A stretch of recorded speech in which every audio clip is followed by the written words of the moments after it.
ओम नमः शिवाय. शिवमहापुराण अध्याय 13वा. सदाचार, संध्यावंदन, प्रणव जप, गायत्री जप, दान, न्यायोचित धनोपार्जन व अग्निहोत्र यांचे महत्व आणि महात्म्य. श्री गणेशाय नमः. ऋषीजन सुतांना म्हणाले, महात्मन, आता आम्हाला सदाचाराविषयी काही सांगा. तसेच कोणती सत्कर्मे केल्याने स्वर्गादी पुण्यलोक आणि कोणती दुष्कर्मे केल्याने भयंकर नरक यातना भोगाव्या लागतात त्याविषयीची सविस्तर माहिती सांगण्याची कृपा करा. सूत म्हणाले, मुनिजन हो, सदाचाराचे पालन करणाऱ्या विद्वान ब्राह्मणालाच स्वतःला ब्राह्मण म्हणविण्याचा अधिकार आहे. जो वेदांनी सांगितलेल्या आचारांचे पालन करतो, वेदांचा अभ्यास करतो, त्याला विप्र म्हणतात. जो सदाचार संपन्न आहे, जो वेदोपदिष्ट धर्माचे निष्ठेने आचरण करतो आणि जो विद्यावंत आहे, त्या ब्राह्मणाला द्विज म्हणतात. ज्याचे फारसे वेदाध्ययन झालेले नाही, जो वेदोक्त धर्माचे थोडे बहुत पालन करतो आणि जो पुरोहित, मंत्री अशा पदांवर राहून राजाची सेवा करतो, त्या ब्राह्मणाला क्षत्रिय ब्राह्मण म्हणतात. जो ब्राह्मण कृषी किंवा वाणिज्य कर्मे करतो, तसेच थोडेफार ब्राह्मणोचित आचरणही करतो, त्याला वैश्य ब्राह्मण म्हणतात. जो ब्राह्मण स्वतःच शेत नांगरतो, त्याला शूद्र ब्राह्मण म्हणतात. जो ब्राह्मण दुसऱ्यांचे दोष पाहतो, परद्रोह करतो, त्याला चांडाळ ब्राह्मण म्हणतात. जो क्षत्रिय पृथ्वीचे अर्थात आपल्या राज्याचे पालन व रक्षण करतो, त्याला राजा म्हणतात. राजपदावर नसलेल्या पण देशाचे संरक्षण करणाऱ्या लोकांना क्षत्रिय म्हणतात. जो धान्यादी वस्तूंची खरेदी विक्री करून नफा मिळवतो, त्याला वैश्य म्हणतात. जो रत्ने, माणके व मोती विकतो, त्याला वणिक म्हणतात. जो मनुष्य ब्राह्मण, क्षत्रिय आणि वैश्य या तीनही वर्णाची सेवा करतो, त्याला शूद्र म्हणतात. जो शूद्र स्वतः नांगर धरतो, त्याला वृषल म्हणतात. जे शूद्र सेवा आणि शेती सोडून अन्य व्यवसाय करतात, त्यांना दस्यू म्हणतात. आता मी तुम्हाला मनुष्याने स्वहितार्थ काय करावे ते सांगतो. चतुर्वर्णातील सर्व लोकांनी ब्राह्ममुहूर्तावर उठावे. पूर्वाभिमुख बसून आपापल्या इष्टदेवतांचे स्मरण करावे. आपल्या धर्माचे अर्थात कर्तव्यांचे चिंतन करावे. त्यानंतर अर्थाचा विचार करावा. ते द्रव्य मिळविण्यासाठी काय काय करावे लागणार आहे, त्यासाठी कोठे जावे लागणार आहे, त्यामध्ये आपल्याला किती कष्ट पडणार आहेत, त्यामधून किती उत्पन्न होईल व किती खर्च होईल, या सर्व गोष्टींवर नीट विचार करावा. रात्रीच्या शेवटच्या प्रहराला उषःकाल म्हणतात. त्या अंतिम प्रहराच्या अर्ध्या किंवा मध्यभागाला संधी म्हणतात. ब्राह्मणाने लवकर उठून या संधिकालीच मलमूत्र विसर्जन करावे. शरीराला वस्त्राने आच्छादून घराबाहेर पडावे. जलाशय, देवालय, लोकांचा वावर असलेली स्थाने यांच्यापासून दूर एकांतात जाऊन उत्तराभिमुख बसून प्रातर्विधी उरकावेत. उत्तरावर्ती बसणे शक्य नसेल तर अन्य दिशांना तोंड करून बसावे. उठल्यावर मलाकडे पाहू नये. जलाशयातून बाहेर काढलेल्या पाण्यानेच गुदा व लिंगशुद्धी करावी. गुदास्थानी 3, 5 किंवा 7 वेळा माती लावून ते पाण्याने धुवावे. लिंगाला थोडीशी माती लावून ते धुवून शुद्ध करावे. त्यानंतर अन्यत्र जाऊन हात पाय धुवावेत. 8 वेळा खळखळून चूळ भरावी. दंतधावनासाठी कडुनिंबादी वृक्षांची कोवळी फांदी घ्यावी. तिने दात घासताना तर्जनीचा वापर करू नये. त्यानंतर जलदेवतांना नमस्कार करावा. मुखाने मंत्रोच्चार करीत जलाशयात स्नान करावे. गळ्या एवढ्या किंवा कमरे इतक्या पाण्यात उभे राहून डुबकी मारावी. खोल पाण्यात उभे राहणे शक्य नसेल तर गुडघ्या एवढ्या पाण्यात उभे राहून अंगावर पाणी घ्यावे. जाणत्या मनुष्याने मंत्रोक्त स्नान करून त्याच तीर्थातील जलाने देवादिकांना स्नानांग तर्पणही करावे. त्यानंतर धूत वस्त्र नेसावे, उत्तरीय धारण करावे. अंगावरून काढलेली आधीची ओली वस्त्रे विस्तृत जलाशयावर कधीही धुवू नयेत. ती एखाद्या विहिरीवर, कुंडावर किंवा घरी नेऊन धुवावी. ती चांगली पिळावी. वस्त्रे पिळताना ते पाणी खाली पडते ते एका विशिष्ट श्रेणीच्या पितरांच्या तृप्तीसाठी असते. माय गॉड. त्यानंतर जाबाली उपनिषदातील ओम अग्निरिती या मंत्राचा उच्चार करून भस्म अभिमंत्रित करावे. त्या भस्माने भाळावर त्रिपुंड काढावा. या विधीचे पालन केले नाही किंवा तत्पूर्वी हातातील भस्म जलात पडले तर मनुष्याला नरकप्राप्ती होते. असो, मग पापांच्या शांतीसाठी आपोहिष्ठा या मंत्राने मस्तकावर पाणी शिंपडावे. यस्य क्षयाय या मंत्राचा उच्चार करून पायावर जल शिंपडावे. यालाच संधी प्रोक्षण म्हणतात. आपोहिष्ठेती मंत्रामध्ये 3 रुचा आहेत आणि प्रत्येक रुचेमध्ये गायत्री छंदाचे 3 चरण आहेत. त्यातील पहिल्या रुचेच्या 3 चरणांचा उच्चार करून अनुक्रमे चरण, मस्तक आणि हृदय यांच्यावर जल शिंपडावे. दुसऱ्या रुचेच्या 3 चरणांचा उच्चार करून अनुक्रमे मस्तक, हृदय व चरण यांच्यावर जल शिंपडावे आणि तिसऱ्या रुचेच्या 3 चरणांचा उच्चार करून अनुक्रमे हृदय, मस्तक आणि चरण यांच्यावर जल शिंपडावे. विद्वान पुरुष या स्नानालाच मंत्रस्नान म्हणतात. अपवित्र वस्तूंचा स्पर्श झाला असेल, आरोग्य चांगले नसेल, राजावर आणि राष्ट्रावर काही संकट आले असेल किंवा प्रवासात पुरेसे पाणी उपलब्ध नसेल तर मंत्रस्नान करावे. प्रातःकालीन संध्योपासनेमध्ये गायत्री मंत्राचा जप करून ऊर्ध्व दिशेला सूर्यासाठी 3 वेळा अर्घ्य द्यावे. मध्यान्ह संध्यासमयी गायत्री मंत्राचा उच्चार करून सूर्याला 1 अर्घ्य द्यावे. सायंकाळची संध्या करताना पश्चिमाभिमुख बसावे. सूर्यासाठी पृथ्वीवरच अर्घ्य अर्पण करावे. प्रातःकाळी आणि मध्यान्ही ओंजळीमध्ये अर्घ्य जल घेऊन अंगुलीच्या दिशेने सूर्यदेवासाठी अर्घ्य द्यावे. अंगुलीच्या छिद्रातून मावळतीकडे जाणाऱ्या सूर्याला पाहावे. सूर्यासाठी स्वतःभोवती प्रदक्षिणा घालावी. शुद्ध जलाने आचमन करावे. सायंकाळी सूर्यास्तापूर्वी 2 घटिका आधी केलेली संध्या निष्फळ असते, कारण तो सायं संध्येचा समय नाही. म्हणजे 1 घटिका म्हणजे 24 मिनिटाचा काळ. संध्या ही वेळेवरच झाली पाहिजे अशी शास्त्राची आज्ञा आहे. संध्योपासनेत एका दिवसाचा खंड पडला तर अन्य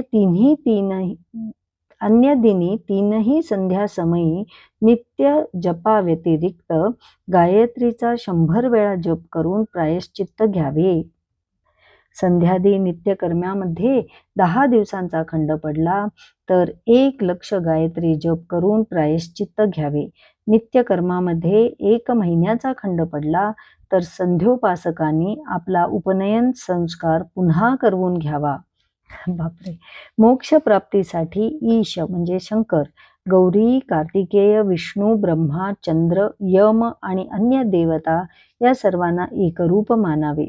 शुद्ध जलाने तर्पण करून त्यांना तृप्त करावे. हे तर्पण ब्रह्मार्पण करून आचमन करावे. उपासनेसाठी तीर्थाची उजवी बाजू किंवा उजवीकडील प्रशस्त मठ, मंत्रालय, वैदिक पाठशाळा, देवालय, पवित्र स्थान, आपले घर किंवा कोणतेही नियत पवित्र स्थान योग्य आहे. उपासना करताना योग्य आसनावर स्वस्थ चित्त बसावे. मन एकाग्र करावे. आपल्या इष्टदेवतांना व गुरुवर्यांना नमस्कार करावा. प्रथम प्रणवाचा व त्यानंतर गायत्रीचा जप करावा.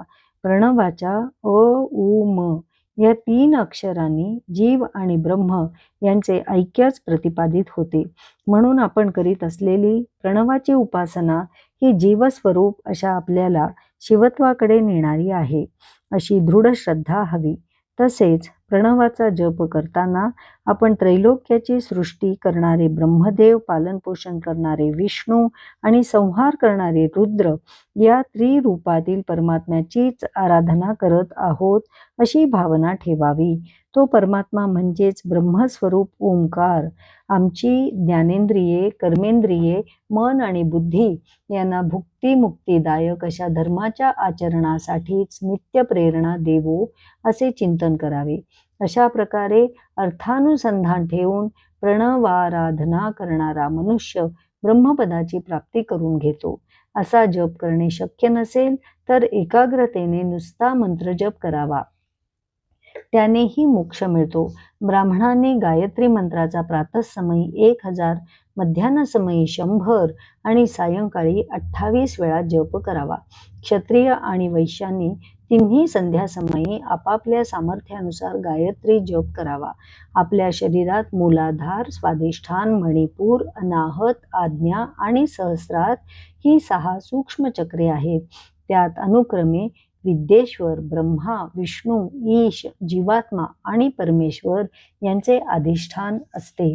साधकाने ब्रह्मबुद्धीने हे सर्व एकरूपच असून मीही ब्रह्मच आहे या धारणेने श्वासाकडे लक्ष द्यावे. हाच सोहम जप होय. सोहम जप करताना स्वतःसहित या संपूर्ण चराचर दृश्यादृश्य विश्वात अंतर्बाह्य एकमेव ब्रह्मतत्वच विराजमान आहे अशा अर्थाचे चिंतन करावे. जीवाला परब्रह्म स्वरूपात स्थित करणे अर्थात जीवाला शिवाशी जोडणे हेच सोहम जपाचे मूळ तत्व आहे. याचा नित्य सहस्र जप केल्याने ब्रह्मलोक प्राप्ती होते. 100 वेळा जप केल्याने इंद्रपदाची प्राप्ती होते. ब्राह्मणोत्तर कोणत्याही पुरुषाने आत्मसंरक्षणासाठी थोडा वेळ जरी सोहमचा जप केला तरी त्याला ब्राह्मण कुळात जन्म मिळतो. ज्याला आपल्या कल्याणाची इच्छा आहे त्याने नित्य प्रभाती शुचिरभूत होऊन सूर्यासन्मुख बसून शुद्ध अंतःकरणाने मंत्रानुष्ठान करावे. जो मनुष्य गायत्रीचा 12 लक्ष जप करतो तोच खऱ्या अर्थाने ब्राह्मण असतो.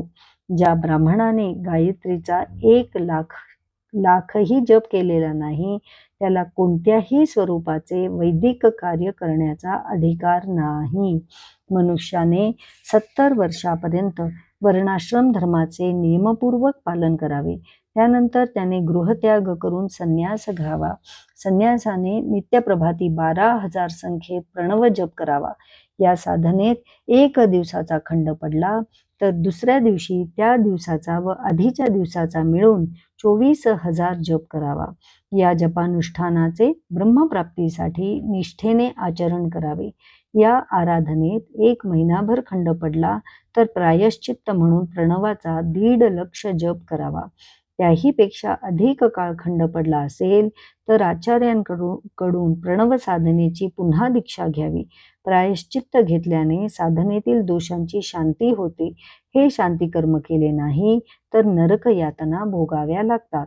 संन्यासा व्यतिरिक्त अन्य वर्णाश्रम धर्माच्या लोकांनी धर्म आणि अर्थ यांच्या प्राप्तीसाठी सातत्याने प्रयत्नशील राहावे. पण ज्याला मोक्षप्राप्तीची तळमळ आहे त्याने ब्रह्मज्ञानाचाच अभ्यास करावा व त्या अनुषंगाने साधना करत राहावे. धर्म मार्गाने मिळविलेल्या द्रव्यातून प्राप्त झालेले भोग सुखकर असतात. त्या भोगातून वैराग्यही उत्पन्न होते. अधर्माने मिळविलेल्या धनापासून उत्तमोत्तम असे कितीही भोग प्राप्त केले तरी सुख, शांती, समाधान लाभत नाही. त्या भोगांपासून तीव्र आसक्तीच उत्पन्न होते. धर्म 2 प्रकारचा आहे. देहाशी निगडीत असलेला धर्म आणि धनाशी निगडीत असलेला धर्म. देहाने तीर्थस्नानादिकांच्या रूपाने धर्म घडतो. धनाने दान यज्ञानी रूपाने धर्म घडतो. मनुष्याला धर्माने धन व तपश्चर्येने दिव्य रूप प्राप्त होते. जो मनुष्य कामनांचा त्याग करतो, त्याच्याविषयी उदासीन राहतो, त्याचे अंतःकरण शुद्ध होते. त्या शुद्धीतून मोक्षपर ज्ञानाचा उदय होतो. सत्ययुगात ध्यानाने, त्रेतायुगात तपश्चर्येने तर द्वापार युगात यज्ञाधिकांनी ज्ञानप्राप्ती होत असते. पण कलियुगात धनालाच फार प्राधान्य प्राप्त झाले आहे. त्यामुळे मनुष्याच्या कल्याणासाठी दानाधिक द्रव्यसाध्य धर्मच योग्य आहे. कलियुगात देव प्रतिमांच्या पूजनाचेच ज्ञानप्राप्ती होईल असे सांगितले आहे. प्रत्येकाला आपल्या पापपुण्याची फळे भोगावीच लागतात. धर्म हा सुखस्वरूप आहे. धर्माचरणाने अभ्युदय होतो. अधर्म हा हिंसात्मक आहे. तो दुःख आणि अधोगतीलाच कारणीभूत होतो. म्हणून उत्तम सौख्य, उत्तम भोग व मोक्षप्राप्तीसाठी धर्ममार्गाचा अवलंब करावा. सदाचाराने राहावे. जो मनुष्य एखाद्या सत्शील ब्राह्मणाची आजीवन उपजीविका पाहतो त्याला ब्रह्मलोक प्राप्ती होते.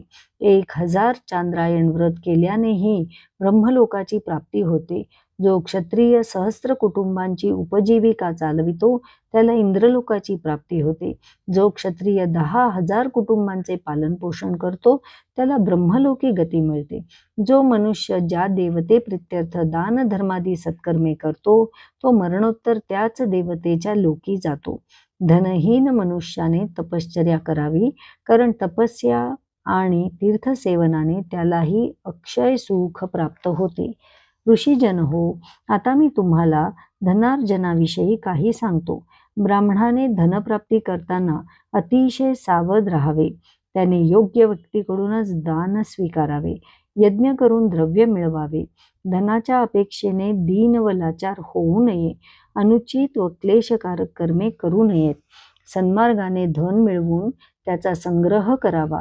क्षत्रियाने आपल्या पराक्रमाने तर वैश्याने शेती, गोपालन, व्यापार आदी मार्गाने धन मिळवावे. शूद्राने सेवा कर्म करून धनार्जन करावे. जो गरीब आहे त्यानेही कष्ट करून न्याय्य मार्गानेच धन मिळवावे व त्याचे रक्षण करावे.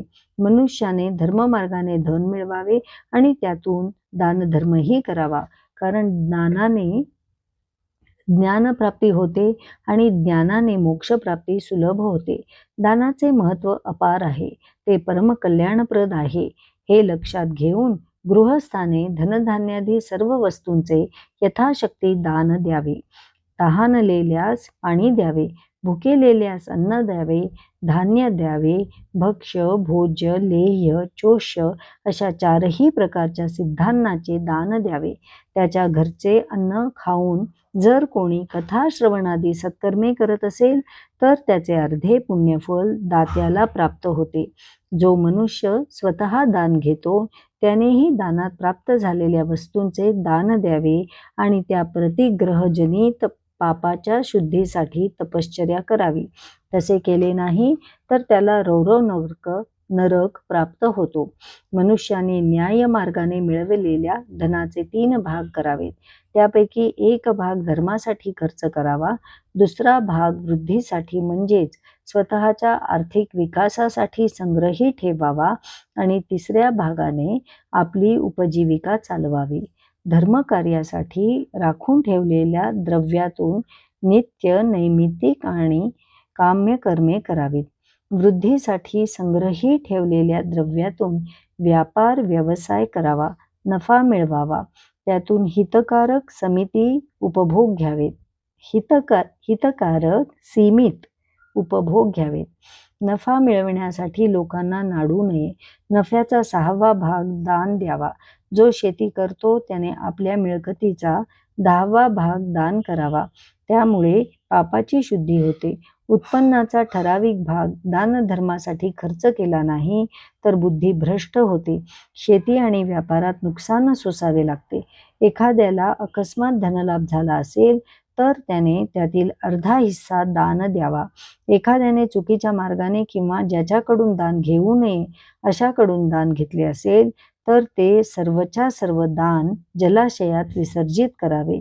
ज्याला सुखसमृद्धीची अपेक्षा आहे त्याने सदाचारी ब्राह्मणाला घरी बोलावून त्याला यथाशक्ती दान द्यावे. जो याचना करून द्रव्य किंवा धान्य मिळवितो त्यानेही दान करायला हवे. जो दान देतो असे सांगून दानधर्म करत नाही, अर्थात ब्राह्मणाला वा याचकाला आशा दाखवून त्याची निराशा करतो, तो जन्मजन्मांतरी कर्जबाजारी होतो. जो ज्ञानी आहे त्याने लोकांच्या कर्माचे मूल्यमापन करू नये. दुसऱ्यांचे दोष सांगू नयेत. कोणाचेही पाहिलेले वा ऐकलेले रहस्य प्रकट करू नये. तसेच इतरांचे अंतःकरण व्यथित होईल असे कधीही बोलू नये. विद्वान आणि जाणत्या मनुष्याने ऐश्वर्य प्राप्तीसाठी दोन्ही संध्यासमयी अग्निहोत्र करावे, किमान एकदा तरी करावे. अग्निहोत्रात विधीपूर्वक दिलेल्या आहुतींनी सूर्य आणि अग्नी संतुष्ट होतात. ज्यांना अग्निहोत्र करणे शक्य नाही त्यांनी घरात शिजविलेल्या पक्वान्नांचा नैवेद्य समर्पित करावा. हेही शक्य नसेल तर संध्यासमयी जप करून सूर्याला नमस्कार करावा. ज्यांना आत्मज्ञानाची इच्छा आहे तसेच ज्यांना धन ऐश्वर्य प्राप्तीची इच्छा आहे त्यांनी अशा प्रकारे विधिवत उपासना करावी. जे नेहमी ब्रह्मयज्ञ करतात, देवतांची पूजा करतात, अग्निपूजा व गुरुसेवा तत्परतेने करतात, ब्राह्मणांना भोजन व द्रव्य दक्षिणा देऊन संतुष्ट करतात, ते सर्व लोक स्वर्गलोकी सर्वोत्तम भोग भोगतात. अध्याय 13 समाप्त. ओम नमः शिवाय.